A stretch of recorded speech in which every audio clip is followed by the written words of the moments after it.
അദ്ദേഹം പറഞ്ഞ ഒരു ഒരു 2 ക്യാപ്ഷൻസ് ആണ് എൻ്റെ ലൈഫ് മാറ്റിയത്. അപ്പൊ full credit goes to Edison ഫ്രാൻസിനാണ്. പ്രവീൺ ചിറയത്ത് നിന്ന് എന്തെങ്കിലും ആയിട്ടുണ്ടെങ്കിൽ അതിന്റെ full credit professionally credit goes to Edison Francis. ബാക്കി എൻ്റെ അപ്പനും അമ്മയ്ക്കുമാണ്. കാരണം അവരുടെ സപ്പോർട്ട് കൊണ്ടാണല്ലോ നമ്മൾ. അത് ഒരു ധാർമ്മികതയുടെ ഭാഗം വെച്ചാൽ അച്ഛനമ്മ, വീട്ടുകാർ, ബന്ധുക്കൾ, ഫ്രണ്ട്സ്, അത് അങ്ങനെ ഒരു ഏരിയ. പ്രൊഫഷണലി നോക്കിയാൽ അത് 100% ആ ട്രെയിനർക്കുള്ളതാണ്. എഡിസൺ ഫ്രാൻസിന്റെ പ്രൗഡ് ശിഷ്യനാണ് ഞാൻ. അതിന് പറയാൻ ഒരു മടിയും ഇന്നുമില്ല, ഇനി ഉണ്ടാവൂല. പക്ഷെ പലരും മറക്കുന്നു. അതൊക്കെ അല്ലേ, എന്താ പറയാ, വന്ന വഴി മറക്കുന്ന ആളുകളൊക്കെ നമ്മൾ കാണുന്നുണ്ട്. അദ്ദേഹം പറഞ്ഞ സെന്റൻസിലേക്ക് വരാം. അദ്ദേഹം ഒന്ന് പറഞ്ഞത് ഇതാണ്: സക്സസ് ഇസ് നോബഡീസ് മൊണോപ്പൊളി. വിജയം എന്ന് പറയുന്നത് ഒരുത്തൻ്റെയും കുത്തകയല്ല. ക്ലാസ് സാധനമല്ലേ അത്. അദ്ദേഹം എൻ്റെ അടുത്ത് ഇടയ്ക്കിടയ്ക്ക് പറയും, പ്രവീണെ, സക്സസ് എന്ന് പറയുന്നത് ഒരുത്തൻ്റെയും കുത്തകയല്ല, നിനക്കും പറ്റും. ഞാൻ അജിനോട് തിരിച്ചൊരു ചോദ്യം ചോദിക്കട്ടെ, നിന്നെ കൊണ്ട് ഇത് പറ്റൂല എന്നല്ലേ കൂടുതൽ ആളുകളും പറഞ്ഞിട്ടുള്ളത്? 100%. ഇത് നേരെ തിരിച്ചു പറഞ്ഞ ഒരേ ഒരു മനുഷ്യനെ ഞാൻ കണ്ടത് ഇങ്ങോരെയാണ്. ഇങ്ങോരെ എപ്പോൾ കണ്ടാലും ഫുൾ വൈബാണ്, എപ്പോൾ നോക്കിയാലും എനർജിയാണ്. പാതിരാത്രി പോയി കണ്ടാലും ഫുൾ ജില്ലായിട്ട് നിൽക്കുന്നുണ്ട് ആള്. ആളപ്പോൾ പറയുന്ന ഡയലോഗാണ്, സക്സസ് ഇസ് നോബഡീസ് മൊണോപ്പൊളി. വിജയം എന്ന് പറയുന്നത് ഒരുത്തൻ്റെയും കുത്തകയല്ല. ഞങ്ങളുടെ തൃശ്ശൂർ ഭാഷയിൽ പറഞ്ഞാൽ സക്സസ് എന്ന് പറഞ്ഞാൽ ഒരു മോൻ്റെയും കുത്തകയല്ല. അങ്ങനെ തന്നെ പറയണം. അപ്പോഴാണ് ആ വൈബ് നമുക്ക് കിട്ടുന്നത്. രണ്ടാമത്തെ കാര്യം അദ്ദേഹം പറഞ്ഞത്, you can make all mistakes in English because it's not your language. നിനക്ക് എന്ത് മിസ്റ്റേക്ക് വേണമെങ്കിലും ഇംഗ്ലീഷിൽ വരുത്താം. കാരണം എന്താ, ഇത് നിന്റെ ഭാഷയല്ല. പിന്നെ നീ എന്തിനാണ് ടെൻഷൻ അടിക്കുന്നത്? അപ്പൊ തെറ്റിക്കോട്ടെ, പക്ഷെ സാധനം പറയും. നമ്മൾ നിവർത്തികേടുകൊണ്ട് ഇംഗ്ലീഷ് പഠിച്ചതാണ് അല്ലേ, പഠിക്കേണ്ടി വന്നതാണ്. കേരളത്തിൽ ജീവിക്കാൻ ഇപ്പൊ ഇംഗ്ലീഷിന്റെ ആവശ്യമൊന്നുമില്ല. ഇല്ല, അതെ. കേരളത്തിൽ നമുക്ക് എവിടെ പോയാലും മലയാളം മതി, സുഖമായിട്ട് ജീവിക്കാം. പക്ഷെ വിദേശത്ത് പോയി നമ്മളൊരു വിദേശികളുടെ കൂടെ ജീവിക്കണം, അല്ലെങ്കിൽ അവിടെ ജോലി ചെയ്യണം എന്നാണെങ്കിൽ ഇംഗ്ലീഷ് പഠിച്ചേ പറ്റും. അത്രേ ഉള്ളൂ ഇതിന്റെ കാര്യം. സത്യം പറഞ്ഞാൽ മലയാളം കൃത്യമായിട്ട് അറിയോ? ശരിക്കും അറിയത്തില്ല. അവിടെയാണ് ഇതിന്റെ കളി. മലയാളം കൃത്യമായിട്ട് അറിയുന്ന ആളുകൾ വളരെ ചുരുക്കം ആളുകളാണ്. മലയാളത്തിൽ എത്ര അക്ഷരം ഉണ്ടെന്ന് ചോദിച്ചാൽ പോലും കുടുങ്ങിപ്പോകും. മലയാളത്തിൽ ഒരു ഗ്രാമർ ടേം പറയാൻ പറഞ്ഞാൽ കുടുങ്ങിപ്പോകും. അപ്പൊ അത്രയും നിസ്സാരരാണ് മലയാളികൾ. പക്ഷെ മലയാളിക്ക് ഒരു പ്രത്യേകത ഉണ്ട്. മലയാളി ഏത് നാട്ടിൽ പോലും ആ ഭാഷ പഠിക്കും അല്ലേ. അവിടെ അഡോപ്റ്റഡ് ആവും. അവിടെ ആ കാര്യങ്ങൾ അഡോപ്റ്റ് ചെയ്ത് അവിടുത്തെ ഏറ്റവും മിടുക്കനായിട്ട് മാറാൻ മലയാളിക്ക് സാധിക്കും. ഇന്ന് മലയാളികളില്ലാത്ത സ്ഥലങ്ങളും ഇല്ല. 100%. എവിടെ പോയാലും. ഞാനിപ്പോൾ ഈ അടുത്ത് സ്വിറ്റ്സർലാൻഡിൽ പോയിട്ട് ഈ ബെർലിൻ എക്സ്പ്രസ് എന്ന് പറഞ്ഞിട്ട് അവിടെ ഒരു ട്രെയിൻ ഉണ്ട്. അവിടെ ചൂർ എന്ന് പറഞ്ഞ സ്ഥലത്ത്, കൂർ എന്നാണ് പറയാൻ തോന്നുന്നു, കൂർ എന്ന് പറഞ്ഞ സ്ഥലത്ത് നിന്ന് ടിറാനോ എന്ന് പറഞ്ഞൊരു സ്ഥലത്തുണ്ട്, ഇറ്റലിയിലൊരു സ്ഥലം. അങ്ങോട്ട് പോകുന്ന ഒരു ട്രെയിനാണ്.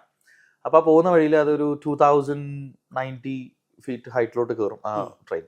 അപ്പോൾ അവിടെ നിന്ന് വലിയൊരു വ്യൂവും കാര്യങ്ങളൊക്കെ. അവിടെ ഒരു 10 minutes ഈ ട്രെയിൻ സ്റ്റോപ്പ് ചെയ്യും കാണാൻ വേണ്ടി. അവിടുത്തെ സാധനങ്ങൾ കാണും. അപ്പോൾ ഞാൻ സോളോ ആയിരുന്നു, എൻ്റെ കൂടെ ആരും ഉണ്ടായിരുന്നില്ല.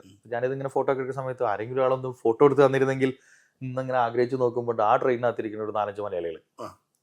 അപ്പോൾ അവരും ഇതുപോലെ പല രാജ്യങ്ങളിൽ, ഒരാൾ US നിന്ന് വന്നതാ, ഒരാൾ 2 പേര് UK നിന്ന് വന്നതാ. അപ്പോൾ എവിടെ പോയാലും മലയാളിയെ കാണാം. മലയാളി ഇല്ലാത്ത സ്ഥലം ഉണ്ടെന്ന് ഞാൻ വിശ്വസിക്കുന്നില്ല. അപ്പം ഇദ്ദേഹത്തിൻ്റെ ഈ തോട്ട്സുകളാണ് നമ്മളെ ബൂസ്റ്റ് ചെയ്യിപ്പിച്ചത്.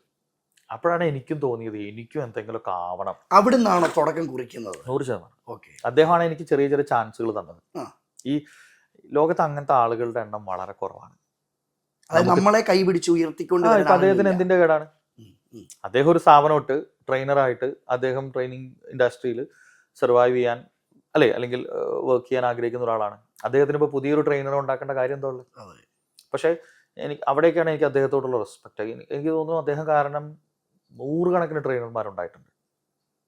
അദ്ദേഹത്തിൻ്റെ വാക്കുകളിൽ നിന്നും, അദ്ദേഹത്തിൻ്റെ ശൈലികളിൽ നിന്നും, അദ്ദേഹത്തിൻ്റെ മോട്ടിവേഷൻ കാരണം, അദ്ദേഹം തരുന്ന ചാൻസുകൾ കാരണം. അപ്പോൾ എനിക്ക് അവിടെ എന്തുണ്ടായെന്ന് വെച്ചാൽ, ക്ലാസ് എടുക്കുന്ന സമയത്ത് എനിക്ക് ചെറിയ ചെറിയ ഗ്യാപ്പുകൾ, അദ്ദേഹത്തിന് ഫ്രീ ടൈം അല്ലെങ്കിൽ അദ്ദേഹത്തിന് ക്ലാസ്സിൽ കയറാൻ പറ്റാത്ത സമയത്തൊക്കെ നമുക്ക് ഒരു അരമണിക്കൂർ 15 മിനിറ്റൊക്കെ നമുക്ക് ക്ലാസ് എടുക്കാൻ തരും. ആ ക്ലാസ് എടുക്കലിൽ നിന്നാണ് ഇതിൻ്റെ സ്പിരിറ്റ് നമുക്ക് കയറിയത്. കാരണം എന്താ വെച്ചാൽ, നമ്മൾ എന്തെങ്കിലും ഒരു കാര്യം ചെയ്തു കഴിഞ്ഞാൽ, ഇപ്പം അജിനും ആയാലും, ഇപ്പം അജിൻ അത്യാവശ്യം അറിയപ്പെടുന്ന ഒരു ആങ്കറാണ്. നിങ്ങളുടെ വളർച്ചയെ നോക്കിക്കഴിഞ്ഞാൽ മനസ്സിലാക്കാൻ പറ്റുന്ന കാര്യം, നിങ്ങൾക്ക് കോൺഫിഡൻസ് വന്നപ്പോഴാണ് നിങ്ങൾക്ക് ഗ്രോത്ത് ഉണ്ടായത്.